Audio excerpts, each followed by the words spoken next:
Stay ready with your next witness. Yes, Judge, the state would call Kylee Clark. Before we'll get you sworn in. Please raise your right hand. You do solemnly swear that testimony you shall give in the case now before the court will be the truth, the whole truth, and nothing but the truth, so help you God. Come on up and have a seat. Oh, sure.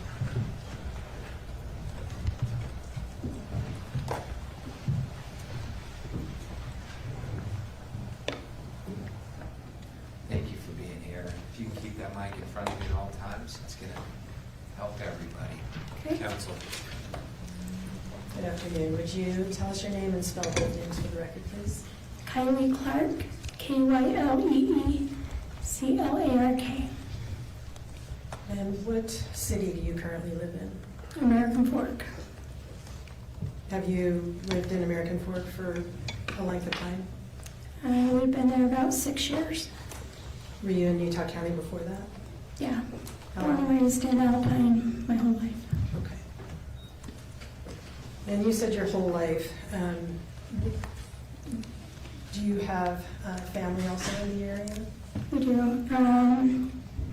My husband's family lives in Utah County, some of them. My grandparents live in Highland. Kacee was in Highland. I've got an aunt in Saratoga. We've got some cousins around that live in Utah County as well. All right. And you mentioned Kacee. Who was Kacee to you? My sister. Do you have any other siblings? I do not.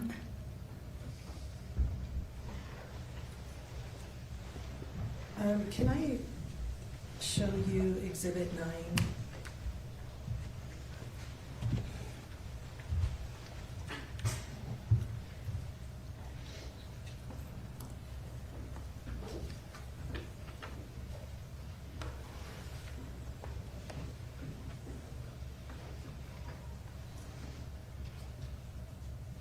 It always blinks on and off for a minute while it's trying to wake up.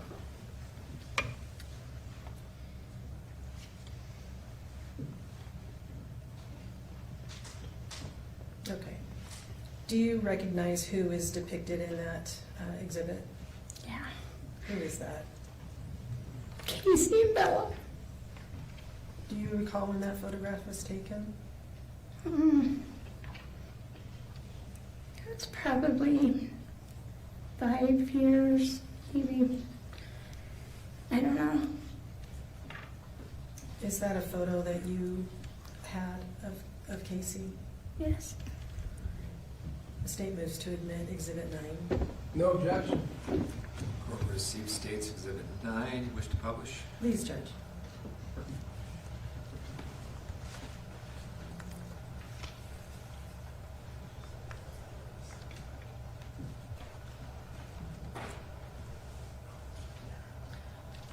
All right, you had mentioned that this is Kacee with Bella. Who's Bella? Her baby. That would be the dog. The dog. Hmm. And you say her baby. Why do you say it that way? Because that dog meant more to Kacee than anybody. How did that attachment express itself to you? Oh, there would be times that I'd ask her if she wanted to go to lunch or to a movie or something, and she didn't want to leave Bella home alone. So she did not. She loved that dog, and that dog was the first thing, top priority to her. When you listed the family that you had in the area, you didn't mention parents. Did you? What happened to your parents? They both passed away. When did you lose your mom? August 1989. 1989. How old were you at the time? I had just turned 5. How old was Kacee? 3. What was your mom's cause of death? Do you recall that? Complications from a kidney transplant. Okay. Was that a long, sort of stressful end of life for your mom? Yeah, we were both young, but that's all I remember is the hospital. Okay. And what about your father? You said he had passed away also. Yeah. When did he go? He passed away February 15, 2011. All right, so at that time, if I can do math, which is always questionable. Nope, I can't. How old would you have been? How old would I have been? Yeah. Mid-20s. And what about Kacee? She's 15 months younger than me, so. So early 20s for her. Mhm. And what was his cause of death? He had congestive heart failure, and it was acute liver failure that was rapid within a few days. There wasn't anything that they could do. It was just onset. And by the time we got him to the hospital, it was too late to do anything. Who took over for your mom once she died when you were little? I always tell everybody we were like Full House. We didn't have we had a Jesse and Danny and everybody, but we had aunts and uncles that stepped in. My grandparents helped us a lot. My dad was a single dad. He never remarried, and he just raised me and Kacee by himself. And so we had aunts and uncles. We were lucky enough to have our cousins that lived a few doors down that, were like extra siblings to us. And we had people in our ward that stepped up. And we didn't have a mom, but we had family that stepped in for sure. How would you describe your relationship with this extended family? Well, your and Casey's relationship with this extended family. We were all really, really close. Okay. And how did that express itself? There was always an ongoing thing. My dad would say randomly, like once or twice a month, "Hey, somebody get a cake. It's somebody's birthday in the world today, so stop at the store and grab a cake." And we'd meet at our house, and cousins would all filter in, and we'd have cake. And that was just our way of always, getting everybody together. We were, Having a reason to gather. it was somebody's birthday in the world, so we had cake.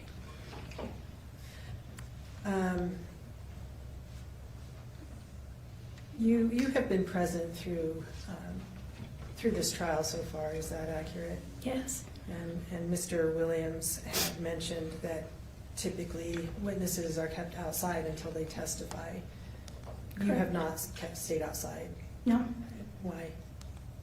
because I am the only left living in our family. Okay, you are the representative for Kacee. Yes. All right. And so you just recently now have heard your family dynamic described as being abusive to Kacee. Yeah. Is that accurate? No. Were your grandparents abusive to her? No. Were you? No. Any other family members mean or abusive to Kacee? No. Okay.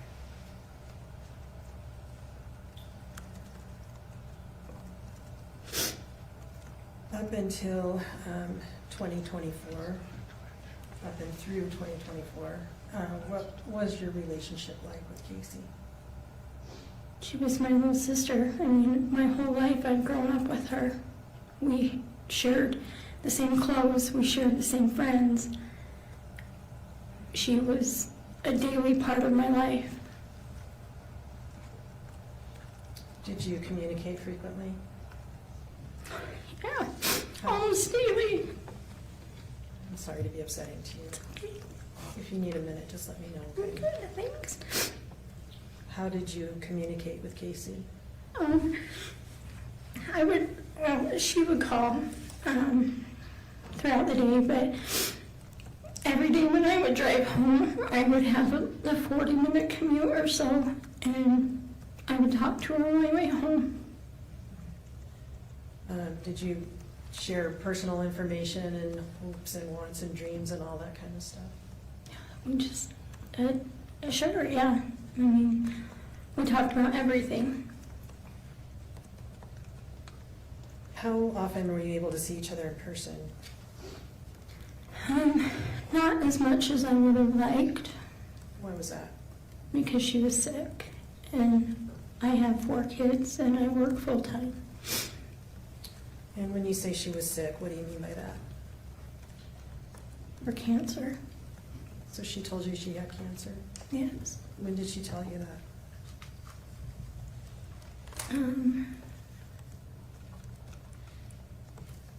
Maybe around 2015-ish. 2015? Mhm. What did she tell you about it? She had leukemia. And how did you respond? I asked her how I could help, what we needed to do. Did you see any evidence of receiving treatment for cancer? Yeah, she had a port, she had a bunch of medical supplies. I took her to doctor's appointments, fixed up prescriptions for her. And you understood all of those to be related to treatment for cancer. Yes, Were you aware of her kidney issues? yes. What did you know about that? When Kacee was 3 weeks old, she had a bowel blockage and her bowel perforated. And so they had to do emergency surgery on her. And at that time, they found that she only had 1 kidney, 1 fallopian tube, and 1 ovary. Okay. Did that cause her any health considerations as she was growing up? No. With diabetes running in our family and her only having 1 kidney, it was common that my grandma would check our blood often, just to make sure that, we were in line. All right. So you had family members that were engaged and concerned about your and Kacee's medical conditions? Oh, yes. Okay. Did you have any other awareness of any other medical conditions that Kacee had besides the kidney and the cancer? I know that she had always complained about endometriosis and heavy bleeding. Her knees bothered her a lot. Okay. What type of symptomology did she, other than the heavy bleeding, did she experience or did she express to you about the endometriosis? Was that a painful condition to her? Yeah, And what about the knees? yeah, Also painful? yes. What did she do about those issues? She had surgeries for both of them. When was the surgery for her knees? A couple weeks prior to her death, she had surgery on 1 knee and plans to have surgery on the other knee after she healed. What was your understanding of what the surgery was for, other than just it was for her knees? What did you understand that surgery to do for her? Improve her quality of life. Was it just to fix a problem, or did she have a knee replacement, or what was your understanding of the surgery? It was bone on bone and very painful for her. It limited her into, even going up the stairs at my grandparents' house, she had a hard time walking. She had a hard time taking Bella out to the point where she would just go out on the patio with Bella instead of being able to take her up and to the yard. They bought her a little leash that was in the ground by the stairs, so at least Bella could run up the stairs and go potty and then come back down. So it did limit. And you saw that yourself, that her Yes. movement was difficult and painful. Yeah. Were you aware of any mental health issues with Kacee? No. What about anxiety or depression? Yes. You knew her to have those. What did she do about those situations? She'd call me.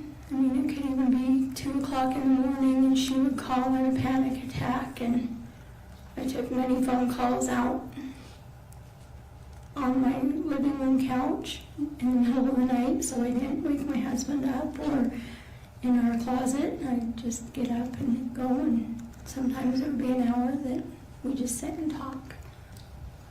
Did that anxiety or panic attack situation continue throughout her adult life?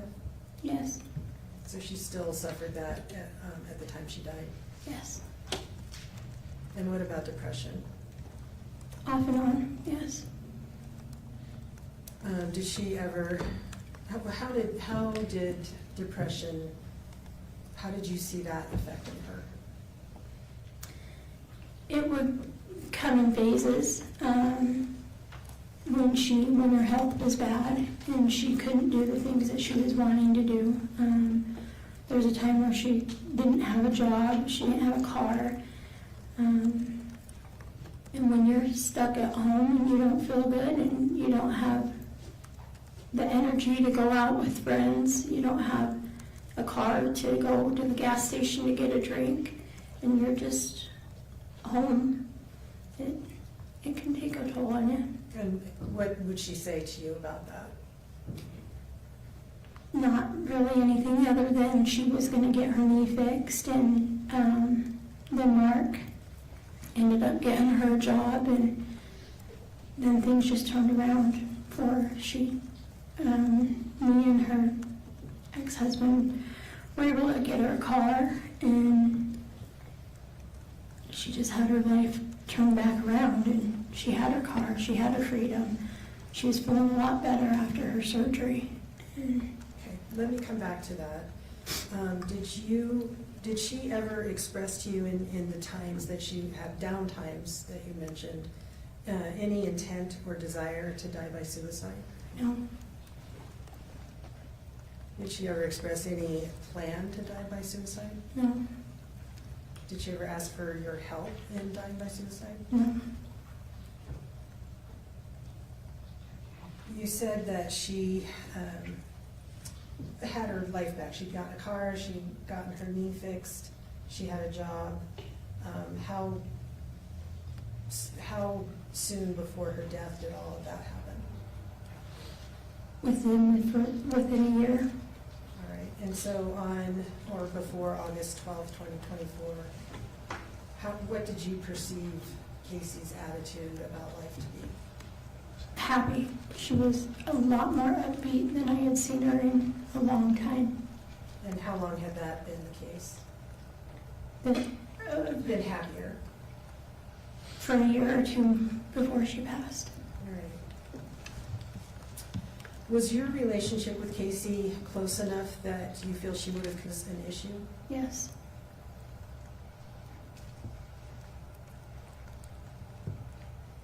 Were you familiar with her friends? Yes. Who were they? Her best friend is Michelle Tingy, and then she had Meggan, Liz. There were a couple other girls from work, but I don't remember their names. They weren't, it might have been, they went to dinner or something, but those weren't her, close friends. They were more work friends. You've heard Meggan being described as Kacee's best friend. Was that your perception of their relationship? No. What was your perception?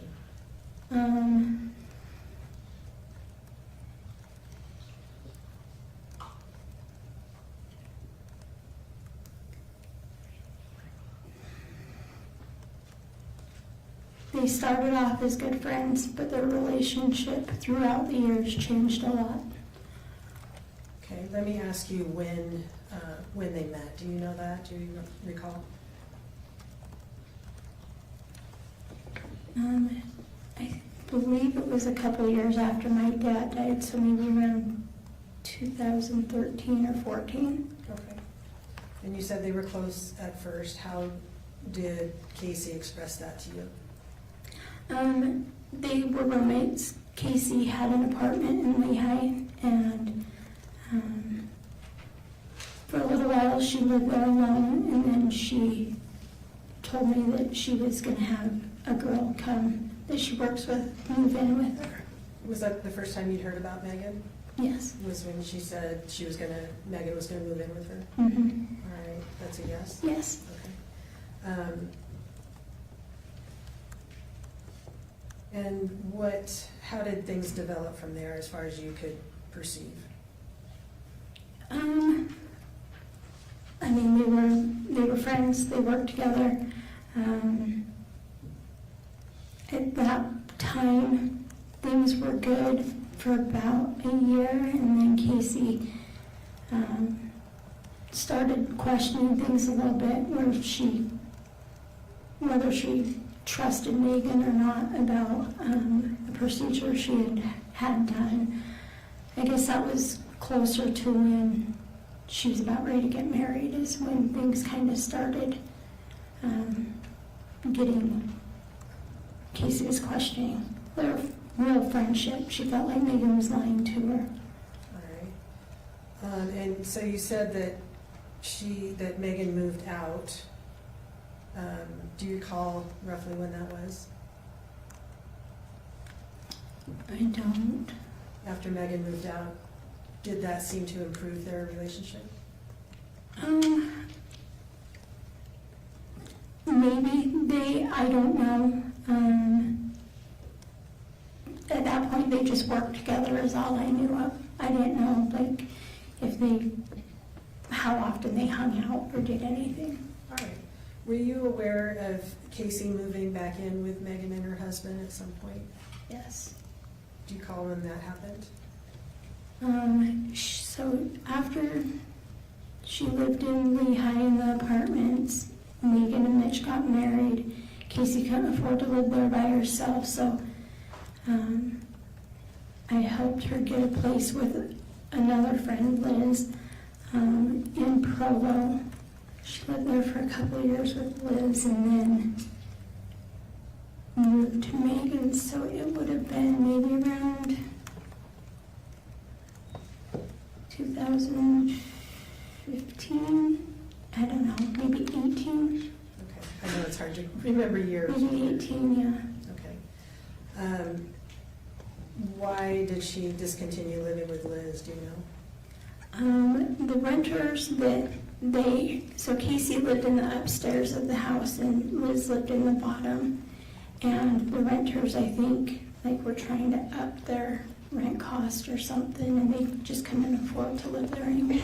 All right. So she went from living with Liz then to moving into Meggan and Mitch's home.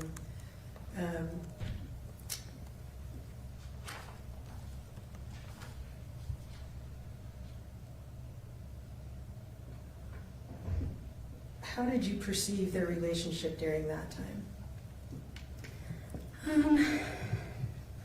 Kacee moved in, from what she told me, she moved in to help babysit Porter.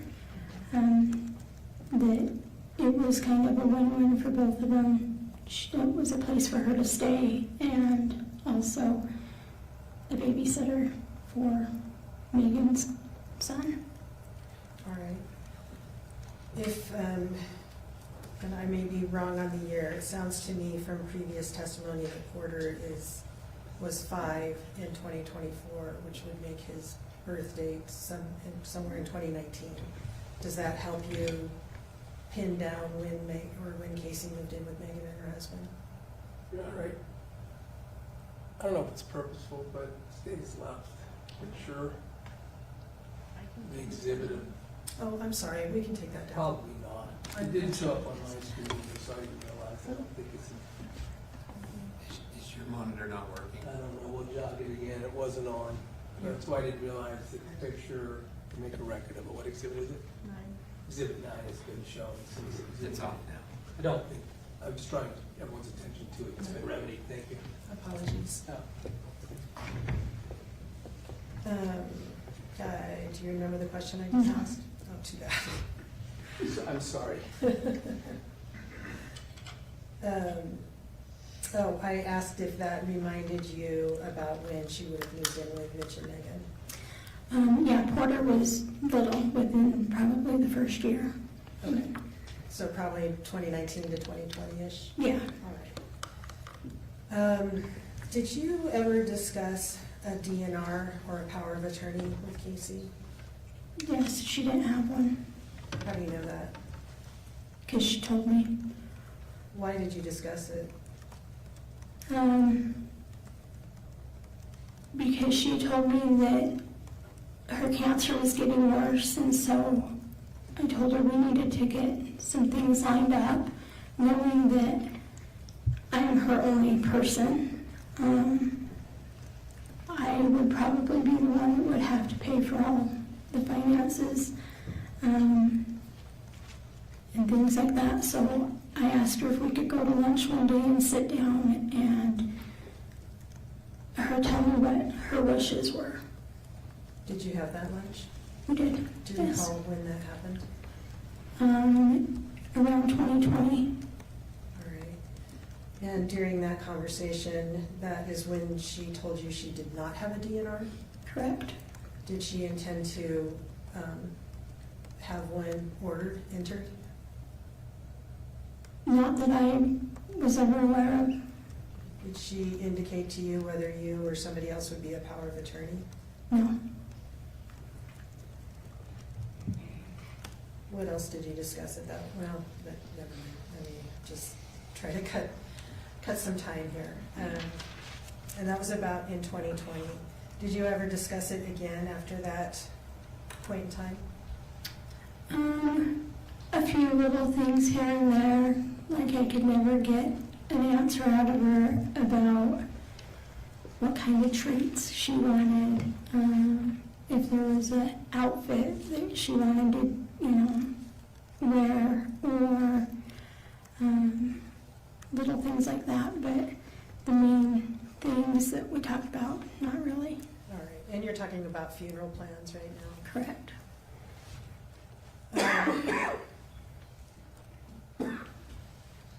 Having known her for her entire life and most of your life, who would you have expected that she would appoint for either a power of attorney or a DNR?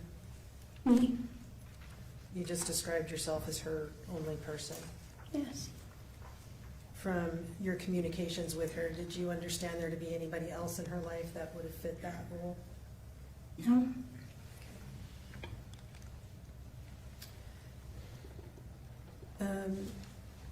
How would you describe her interactions with Meggan from 2020 on, as far as you observed?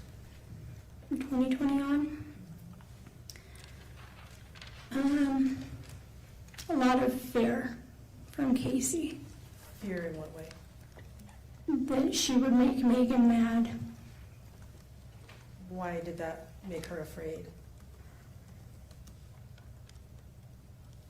I'm not sure. She was always worried that anything she would do would make Meggan mad. And that was her biggest fear, of Meggan being mad at her, letting Meggan down. And the Quest Foundation. Sure. Did you and Kacee have any discussions about her relationship with Meggan from 2020 on? We've had multiple talks, yeah. Would that be on the phone or in person or by text or Facebook or some other means? All of the above. Okay. And during those conversations, did she express to you her feelings about Meggan? Yes. And what kinds of expressions did she convey to you?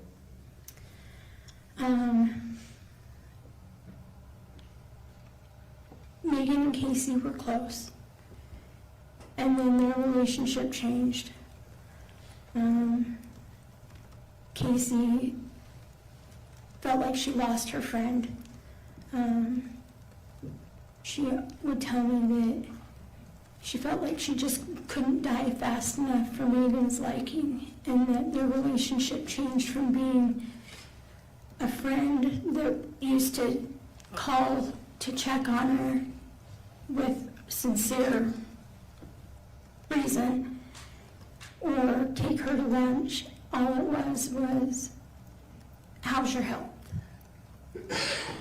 It always went back. She told me multiple times, I wish I just had my friend back, and that everything isn't just health. Did you and Kacee ever have any conversations about life insurance? No. Let me show you, it has not been admitted yet, so just for the witness, Exhibit 30, please. Did you say 30? 30, yes.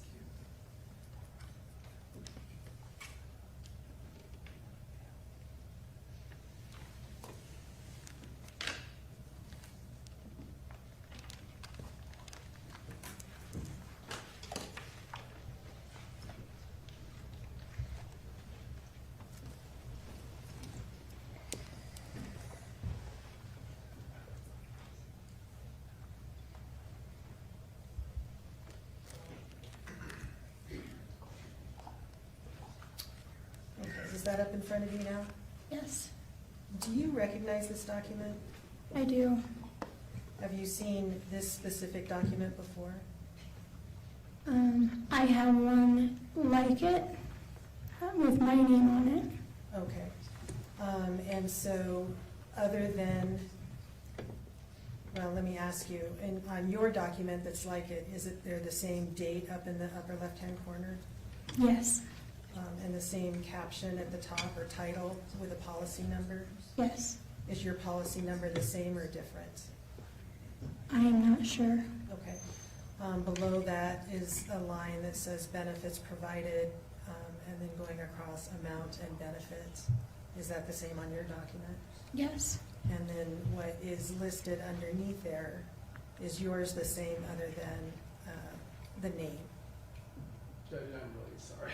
Yeah, And is I your- apologize to counsel. Is the We monitor are having a still problem with the screen, and I don't want them fidgeting and distracting the jury while counsel's doing her examination. And so I'm stopping doing that instead. No. It's going to a yellow, seems to maybe be going into a sleep mode or something. The light turns yellow and won't stay on green. I could probably live with it until the break, and then I'll stop fidgeting around and trying to fix it. Let's so get it's not a it, distraction. let's get it done. Let's get it fixed. Let's take a break right now. You sure? Yeah, and let's get it done. All right, I'm sorry about that. If anybody can fix it, it will be a bailiff. It won't be me. Get your gun out, Cole. All right, ladies and gentlemen, jury, we're gonna take a break right now. Thank you, please be seated.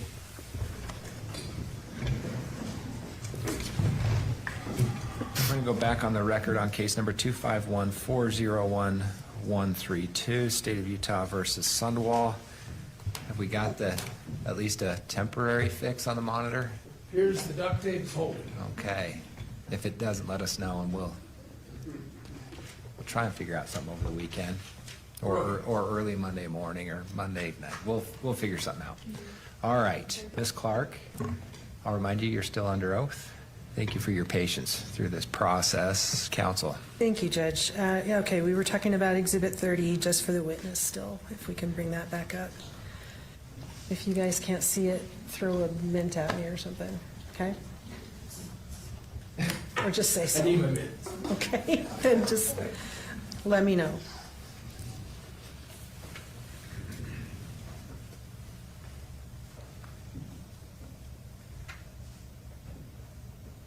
It's up. Oh, it's up. It takes about 4 times in learning. Thank you. Okay, let me know if you lose it again, all right? Okay, can you see that document now Yes. also? All right, and we talked about the top parts. Do you recognize the writing, the handwriting on the bottom part of that document? I do. It's Casey's. All right, The state would move to admit Exhibit 30. No objection. Court will receive State's Exhibit 30. Wish to publish? Yes, please.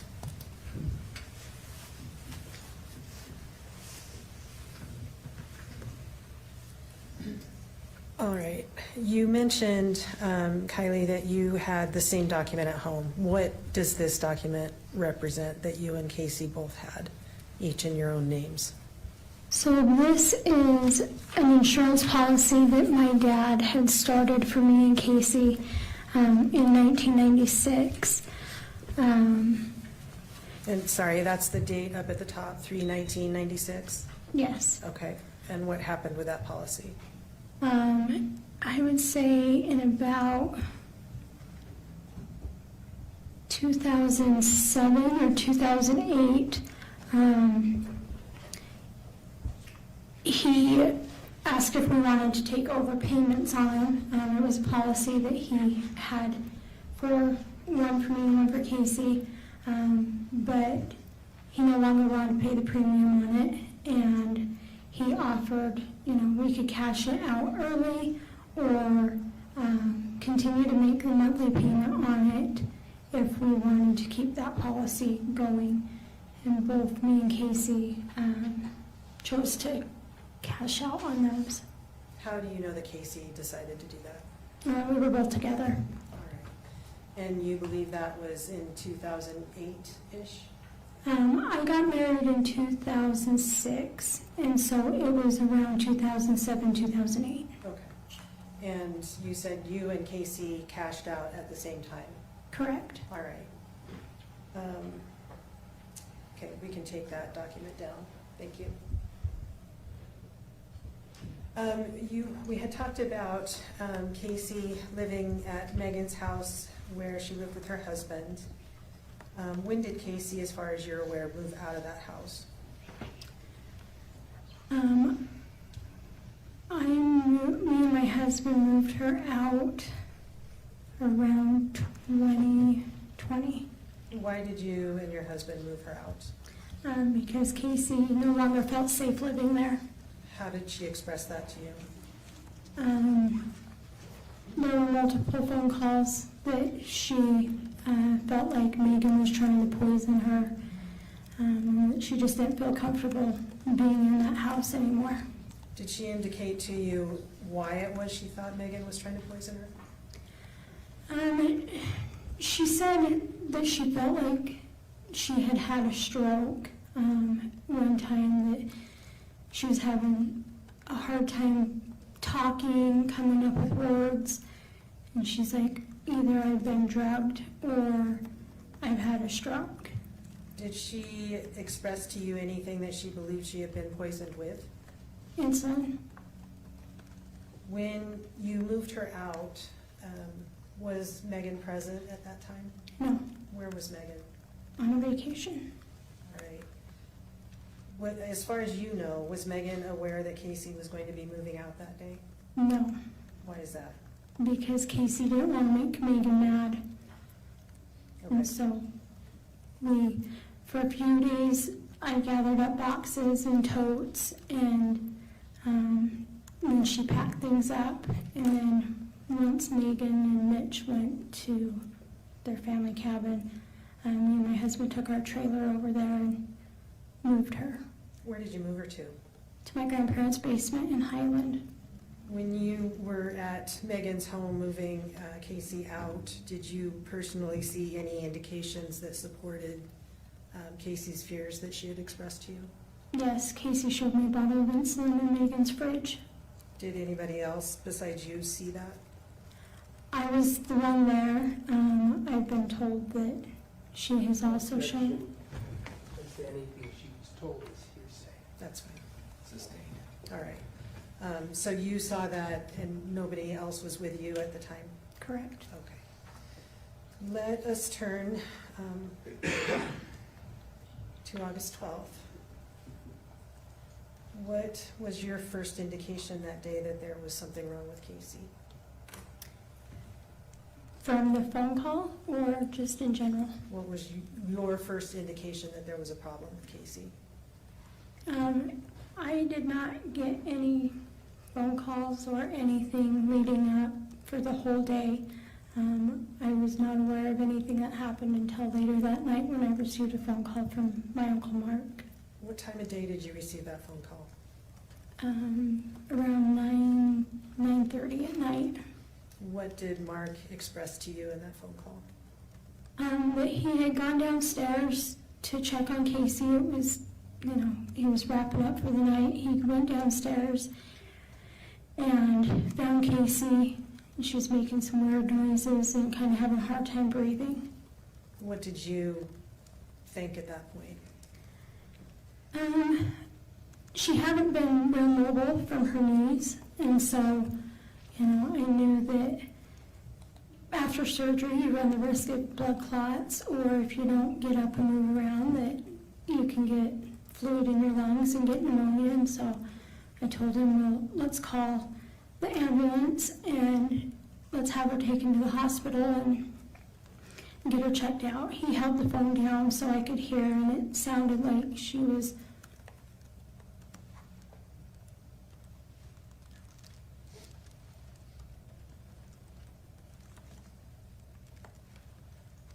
Take your time.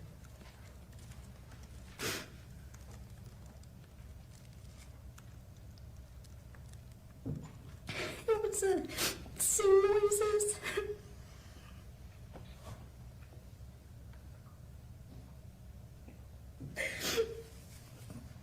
That I heard when I watched my dad die. He was struggling to breathe. She sounded like she was drowning. When you heard that, what did you do? I told Mark to call 911 and get her to the hospital. What happened after that? He told me that he told me that her friend was there. How'd you respond to that? I said, who? And he had to ask. And then he said, Meggan and her parents. What did you say?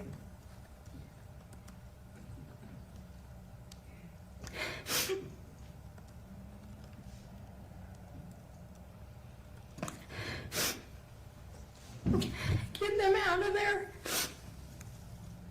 Why did you say that? Because I knew that she was killing Kacee. What happened after you said that to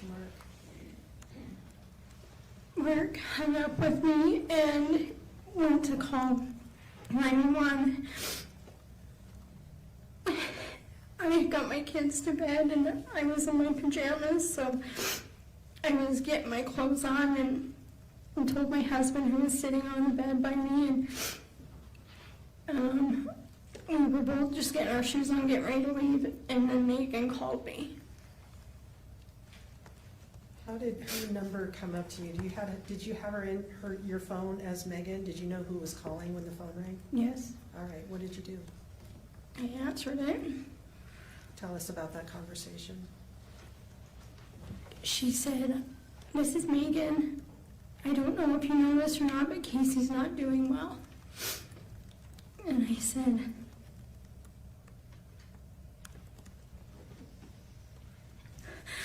"Yeah, I'm sure she's not."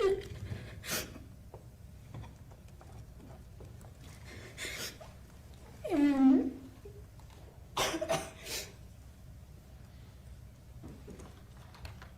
she said, "I don't know if that she's not doing well." And I told her that I knew exactly what she was doing.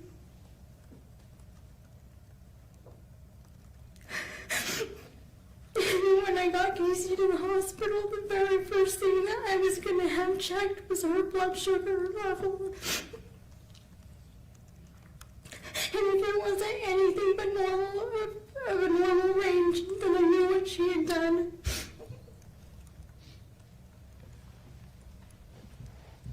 After you told Meggan that you knew what she had done, what else happened in that conversation? I told her she should probably not be there when the cops get there, and that she needed to leave. Was that the end of the conversation? Yeah, she gasped and then hung up. Did you at some point get to the hospital where Kacee was? Yeah, so me and my husband drove to American Port Hospital. And we waited for 10 or 15 minutes for the ambulance to show up. And then we got a phone call saying that her needs would be better taken care of if she was transferred to the one at the point of the mountain, Holy Cross. So we ended up driving up to that hospital. Okay. And was Kacee there when you got there? She was, but we weren't allowed back there. Were you able to see Kacee at some point? When she got more stable, they let me back there. Was she conscious? No. Were you ever able to talk to Kacee? No. How long was she in the hospital? 3 days. What happened at the end of those 3 days?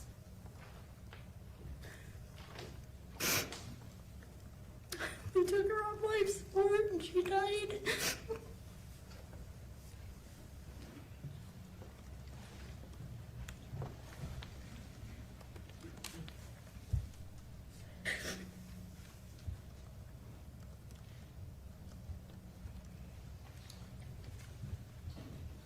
Kylee, had you ever spoken to Meggan before August 12th, 2024?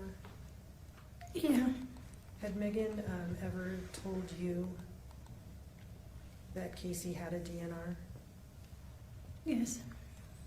Did she tell you that on August 12th, 2024? Not that I recall. Okay. How did you... No, strike that. At some point, did you find out that that Kacee did not have cancer? Yes. When did you find that out? The next morning after she was admitted, so the 13th.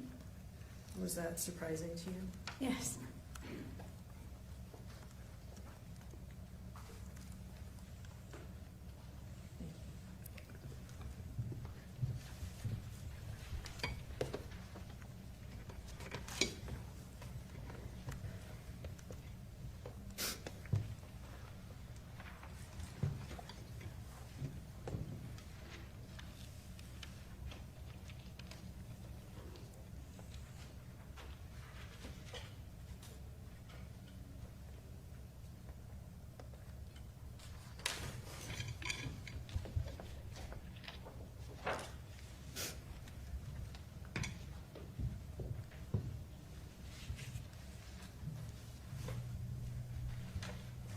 Good afternoon.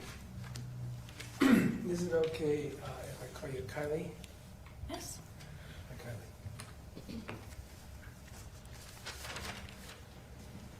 Kylee. As Ms. Thomas said, you're able to stay in this trial and watch the testimony of everybody who's testified before, right? Correct. And you've been here for every minute of the trial so far, right? Correct.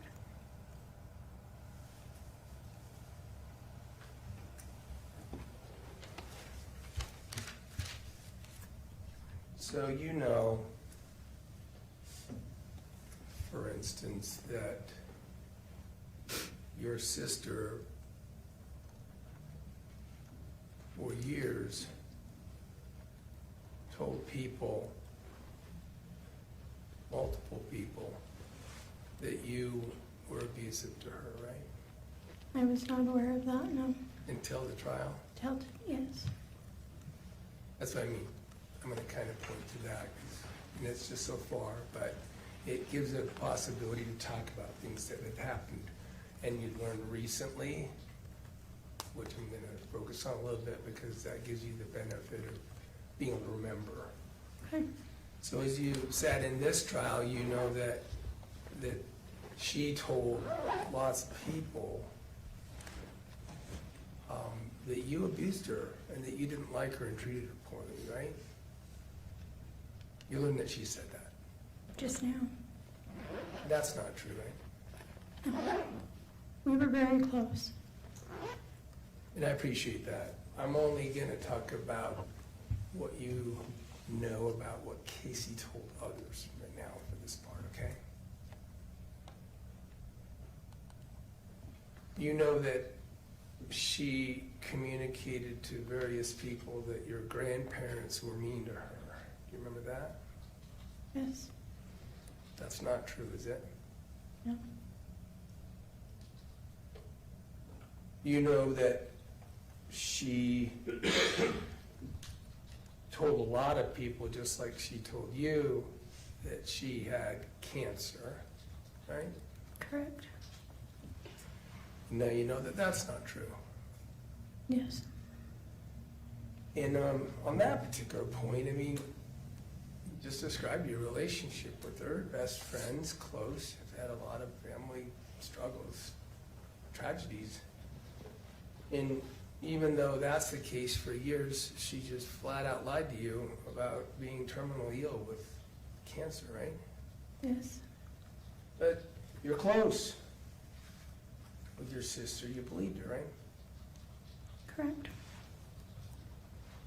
Told you things about her treatments and even had you take her to treatments that you now know weren't real, right? The treatments I took her to were for whatever issue that she was having. But she told you the issue was cancer. There were other reasons I took her to the doctor. Sure. But some of them were cancer. You thought she was doing chemo, right? Correct. To be clear, I'm not asking you this to challenge you. Okay, I'm just asking what you were told and what you learned that was false. Because given the relationship you had with her, it's fair to say, don't you think, that she would think she could fool you by lying to you?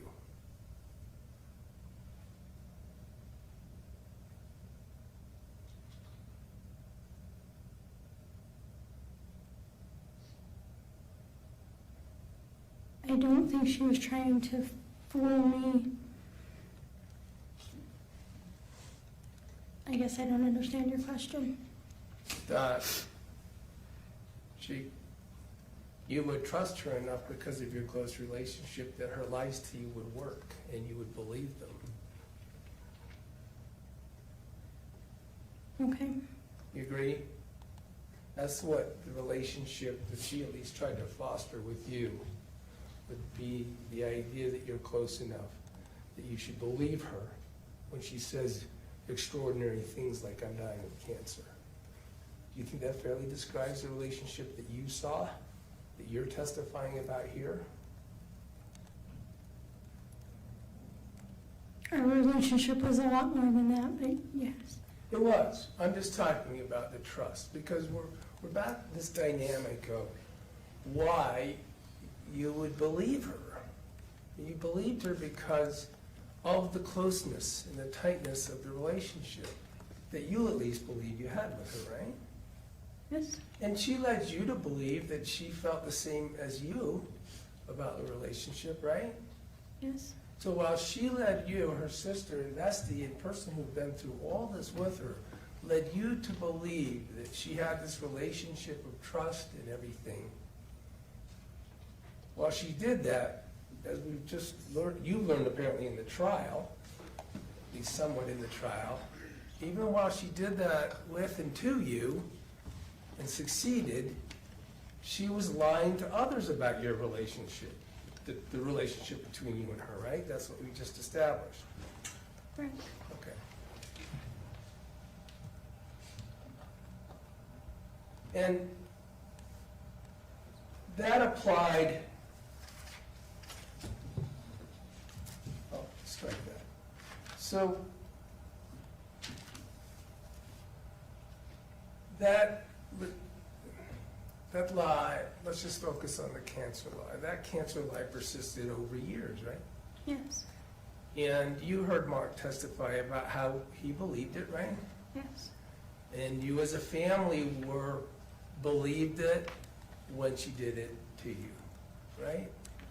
And things, she was able to use things like the fact that packaging was coming regularly, for instance, to the home to help perpetuate the lie that that was about cancer and things she didn't actually suffer from, right? Yes. I mean, you heard, she convinced you and Mark about having hospice in a house that Mark lived in, right? Yes.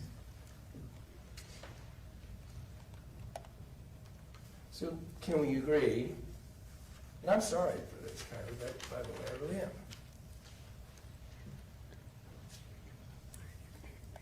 Looking back,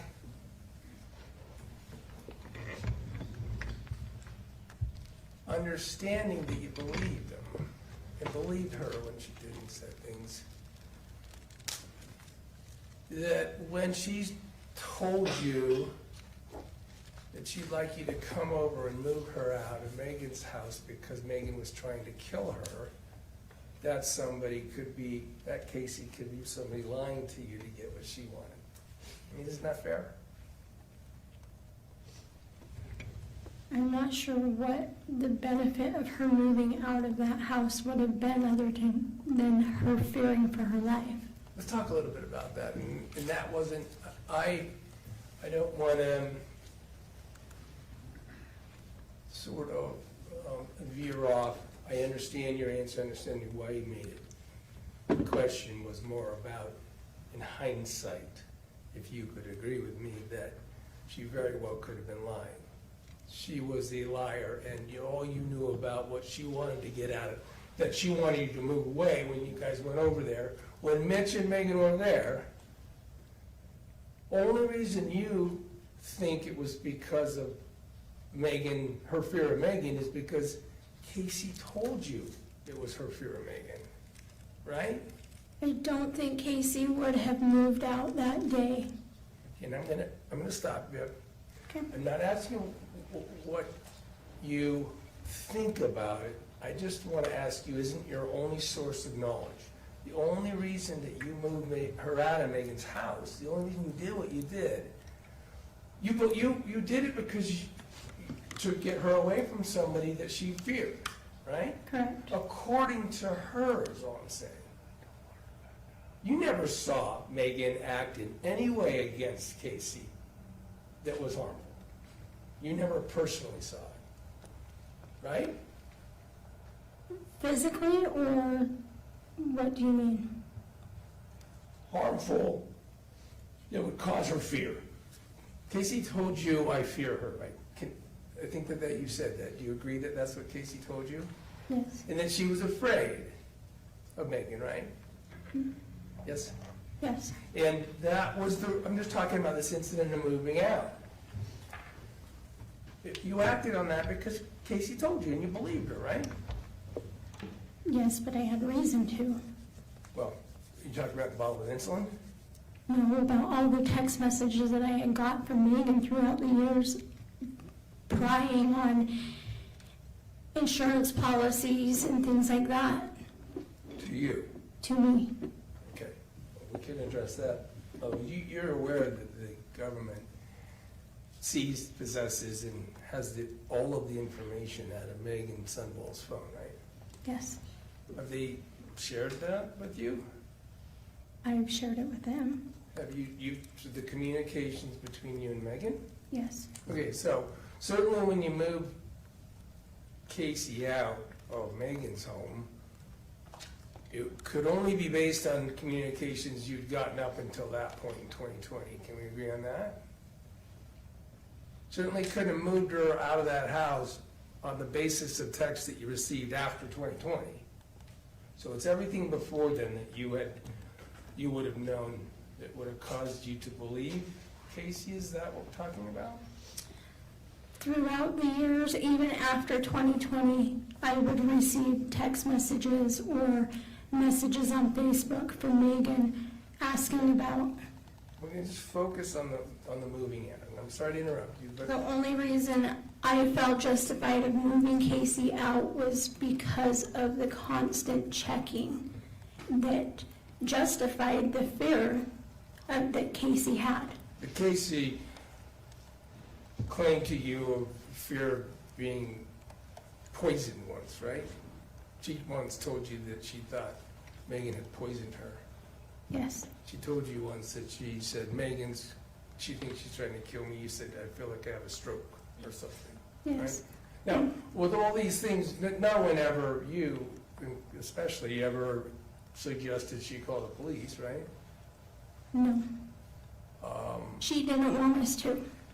She didn't want to make Meggan mad. That's right. So while she would tell you all these things that would be crimes, she would also tell you, don't tell anyone else, don't tell the police, don't let it go any further. That's how Kacee dealt with you, right? Yes, getting Kacee out of that house was enough comfort for her. That was her issue. She didn't feel that she needed to get police involved. So you didn't know until this trial, I take it, that she just constantly and continuously still talked to Meggan, talked about her health issues, talked to her about wanting Meggan to be with her, talked about suicide, all these things. You didn't know that until after Kacee had passed, fair? They talked all the time about Kacee being sick and passing. Right.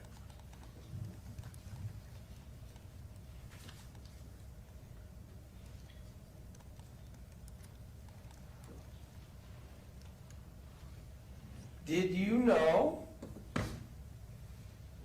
how close Kacee was with Meggan's family? Yeah, So you knew that Kacee felt like Meggan's family were her family? yes. Kacee had a lot of those people that she called mom and dad. We didn't have, Who else? we had a close family friend, Barbara, that we called Barbara Mom. Her mother-in-law, she By the called way- Mama Joe. I'm sorry to interrupt you. By the way, have you ever told the police any of the things we're hearing right now? What do you mean? And you've done interviews with the police officers, right? I've had one interview with a police officer. Okay, the police officers talked to you the 13th, after, the day after, technically, Kacee went to the hospital, right? It was around the 13th, yes. And we're gonna, I wanna walk through that process a little later, but I just wanna establish, then there was a time, you had communications on the phone with Detective Barney anytime you wanted, right? Right. Certainly you were available for the police to be interviewed on any and all subjects. You would have answered all their questions, right? Yes. And anytime they did reach out to you, you answered anything that they thought they wanted to ask you. Is that fair? Yes. Uh,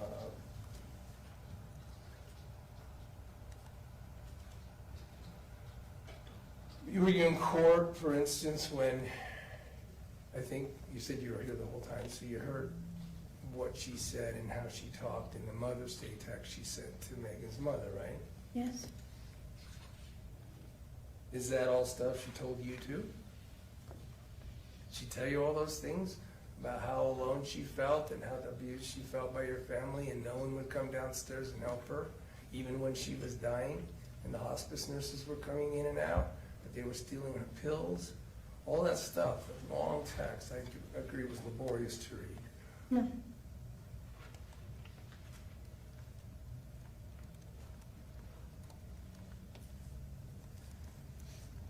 But based on all the things she had told you, and any other beliefs that you had in relation to those things she had told you about Meggan, that's why when Mark called on the 12th, you immediately said to Mark, when you learned Meggan was there, Meggan is killing Kacee.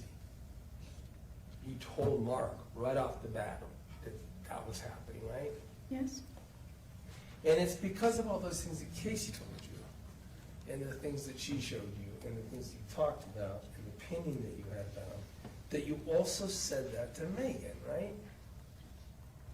You said when Meggan called, calmly, I think you said telling you about your sister not doing well, I think was the word from her, that you lit into her heart, right?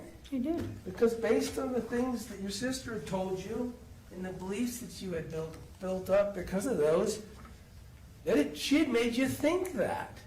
Kacee had made you think that would happen, right? That's why you said it. That and also the interactions that I've had with Meggan throughout the years.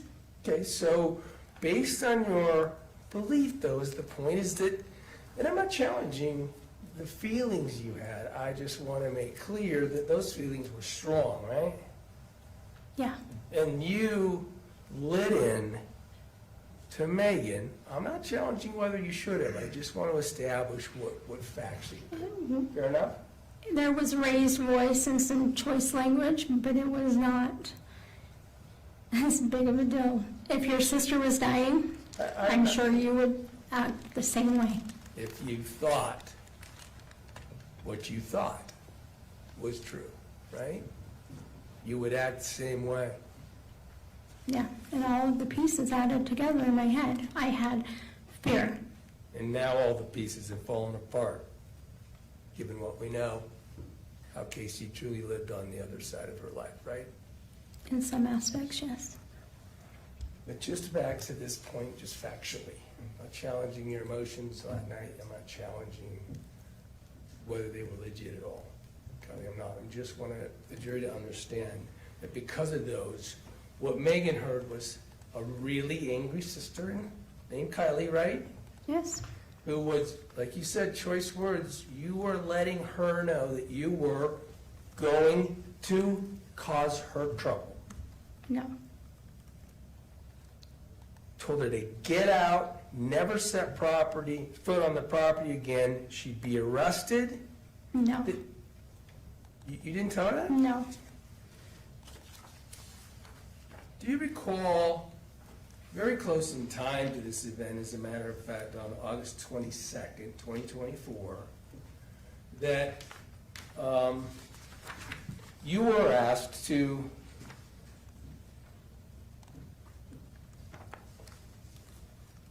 excuse me one moment. You were asked to fill out and type up a witness statement form that would be essentially under oath, Yes, trying to say what you remembered then. Agreed?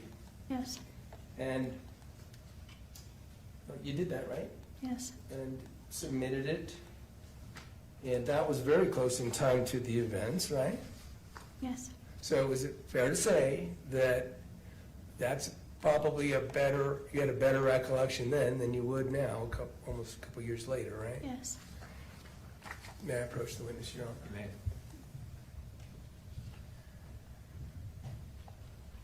I'm going to show you a document. It's just a document about, I just want you to look at it, and I'm just going to ask you if you recognize it.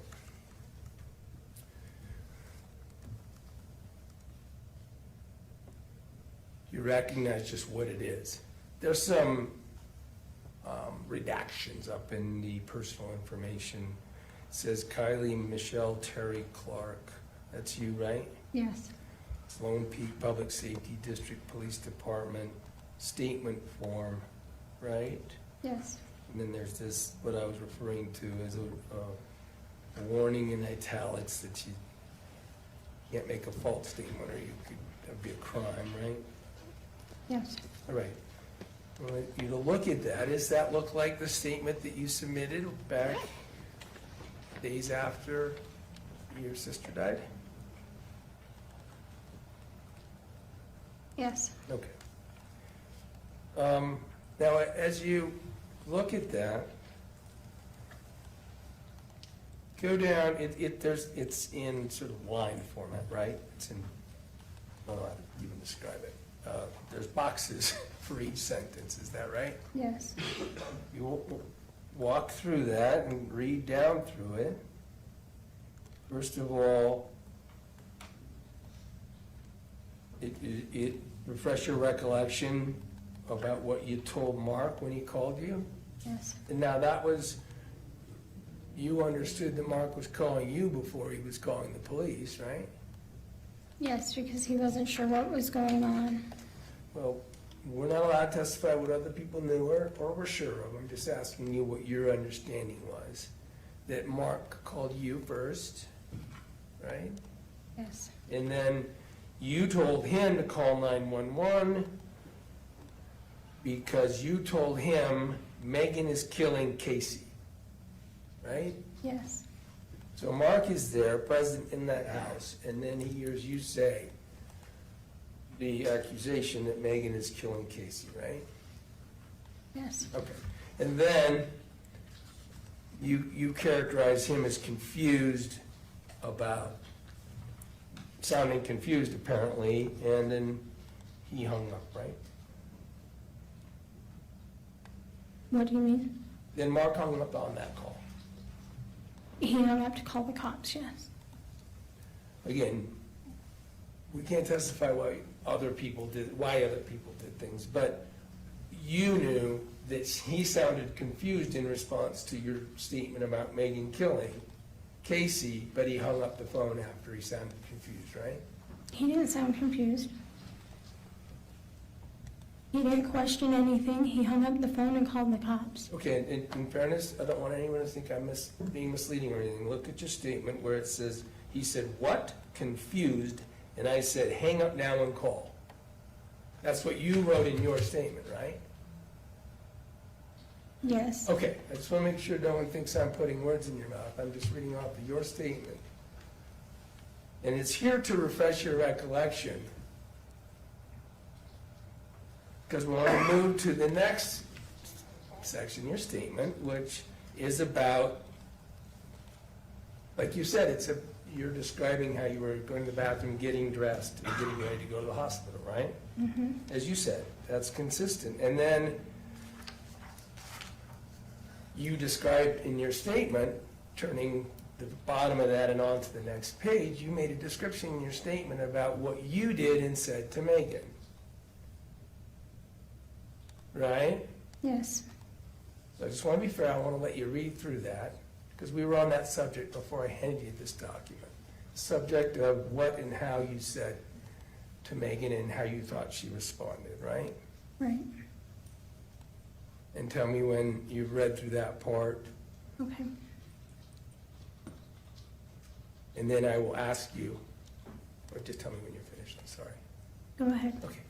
Then does that help refresh your recollection about what really and actually occurred on that night? Yes. Okay, and then what happened was you were very, very angry in your expression towards Meggan, right? I wasn't very angry. I said a word that I don't care to say out of anger. And still, I don't want to say it in court. I'm not asking you to say the words. I really And so don't. I wrote colorful language. I don't want you to say anything you don't want to say. I just want to establish that, and we understand why you were, I think. I think your testimony, you've explained your emotions at the time. Just trying to factually get the jury to know what Meggan heard. And what Meggan heard was you being angry, agreed? Yes. Including with, as you say, colorful language, I think we all know what I One mean. choice word. Telling her to get out, I told her she needed to leave, yes. never set foot in again, That she was not welcome at the house, yes. never set foot on the property again or you'd have her arrested, right? Addressed to her that you thought you knew what she had tried to do in the past, right? Yes. Specifically about Insulin and Kacee, right? Yes. You addressed to Meggan that you knew everything, including you told Meggan, I know you tried to kill my sister. Yes. Okay, so I'm just establishing what Meggan heard. And then what you heard, and again, further, the expression that you were giving to her, your own characterization of what you were expressing to Meggan was expressing things that would cause her fear, Okay. right? That's what you said in the statement. Is that fair? I only want to be fair with what this helps you remember. That's what you wrote, right? Fear, the word fear. Yes, and I don't think I meant put fear into Meggan. It was out of fear. A lot was going on. There was a lot of uncertainty and just a lot going on right then. And all I wanted was for her to get away from my sister. I appreciate what you felt. Just establishing what she heard and what your own words in describing what she would hear was fear and choice words were also included. That's what you remembered, right? That's the one.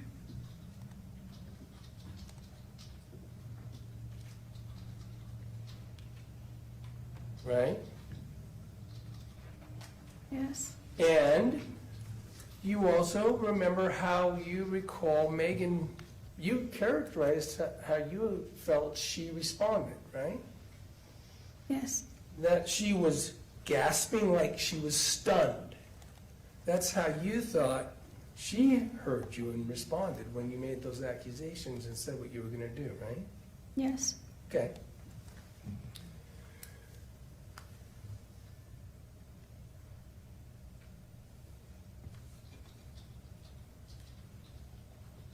You specifically were referring to that insulin situation and the use of insulin when you were exclaiming these things to her, right? Yes. Specifically talking about getting things tested at the hospital and going back to the notion that you knew she'd killed her, right?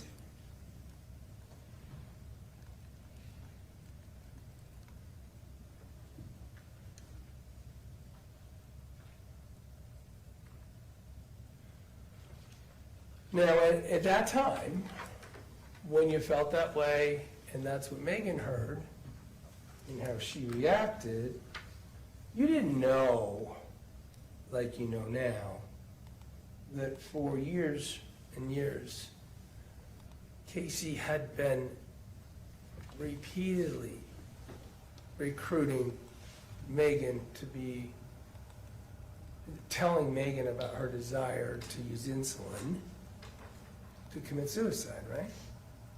You didn't know that on this day when you yelled those things. Insulin had been a talk for years between the two of them. You and Kacee, right? Had been talk, you didn't know, let's talk about suicide.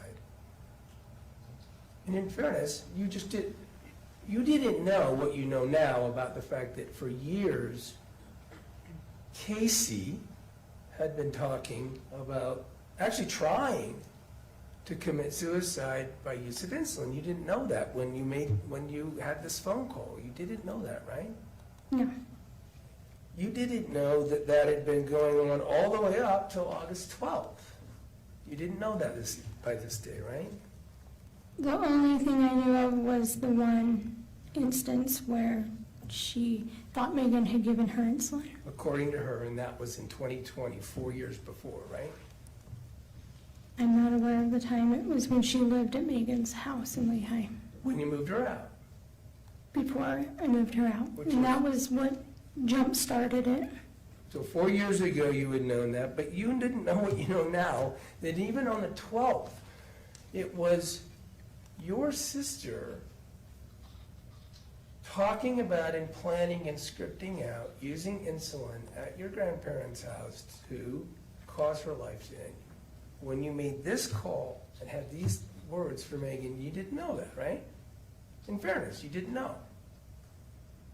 I don't understand what your comment. You didn't know what you know now about all of the years-long discussions that Kacee was having with Meggan about Kacee trying to use insulin to end her own life.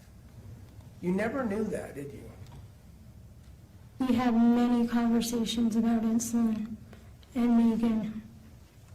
sorry, I'm not trying to be difficult, and if I'm doing this in a poor way, I'm sorry.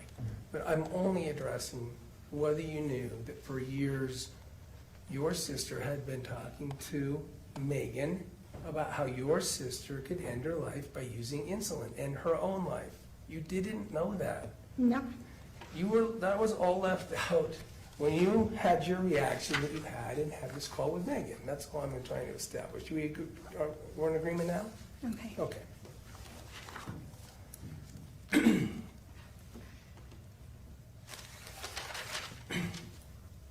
sorry.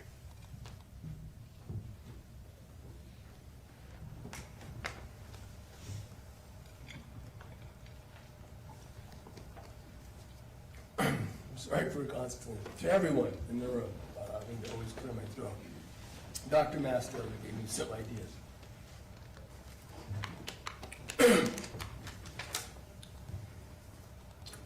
In the relationships that you were talking about, other friends that Kacee had, did she talk to you about her other friend set? Not really. You had mentioned some names. I think one name that you had mentioned was Michelle. Yes. Michelle Tingy. Yes, that was her best friend. You said you thought that was her best friend? That was her best friend. Well, you know what you know by sources, right? Is that what she told you, that was her best friend? No. So she never told you, I'm just trying to understand how you came. Michelle and Kacee had been best friends since 6th grade. Okay. So that's what, why you say that she was her best friend? Other than she proved it, yes. Other than what? Then she proved it, yes. She was always there for Kacee. Now, did you know about, I think that you knew about Kacee's opiate addiction problem? I didn't know the extent of it. Oh, you didn't know until this case started? Yes. Wasn't there a time that she addressed that in therapy? That she went to treatment? It was a long, long time ago. So what you mean is you didn't know that she had relapsed and you didn't know how bad it had gotten, right? Yes. And did you know at the time that she and Michelle were used together? Objection. That would be hearsay, Judge.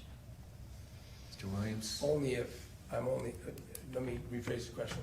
Thank you.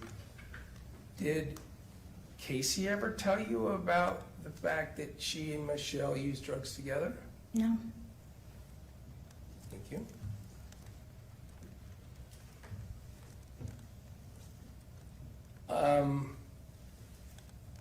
I think there's been a subject that came up that you're aware of that had to do with your sister stealing money from your grandparents. You learned that, right? Yes. Kacee never told you that she was doing that, of course, right? No. And the subject of having to trade drugs that she had for Xanax from other people, so she could use drugs that she wasn't prescribed. She didn't tell you that, right? No.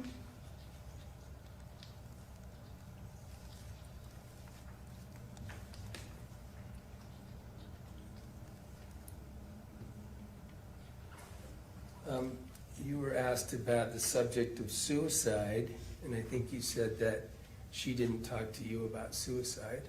No. But now you know that she talked to others about it, right? If you need a break, or if this is tiring, Kylee, that is absolutely okay. And you'll get it from the court and from me, and there's, I think, tissues and things, and water. I'm okay.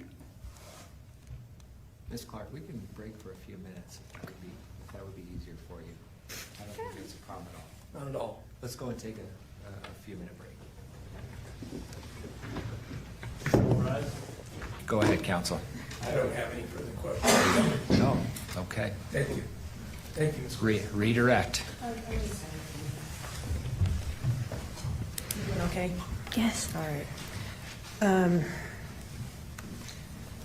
Mr. Williams, when your sister was alive and you were interacting, you didn't have any reason to disbelieve her, did you? No.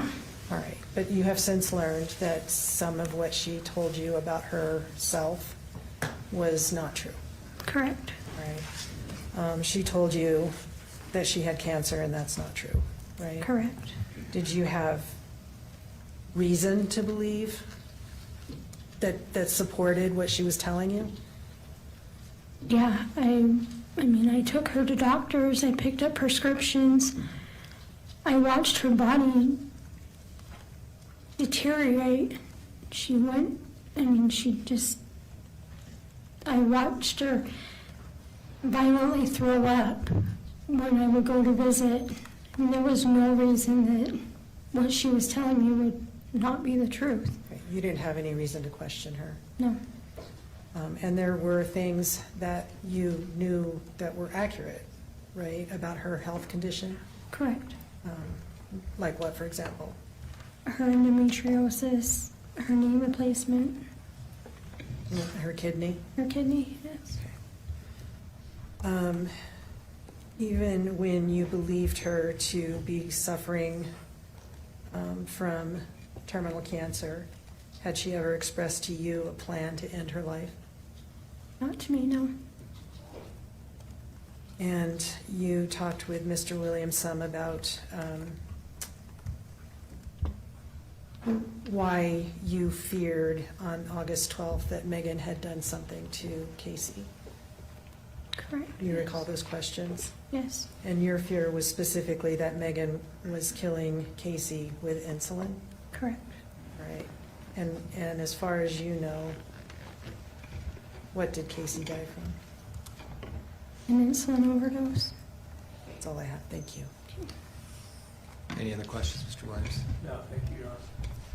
Ms. Clark, you can step down. You can leave that there. Counsel, please approach.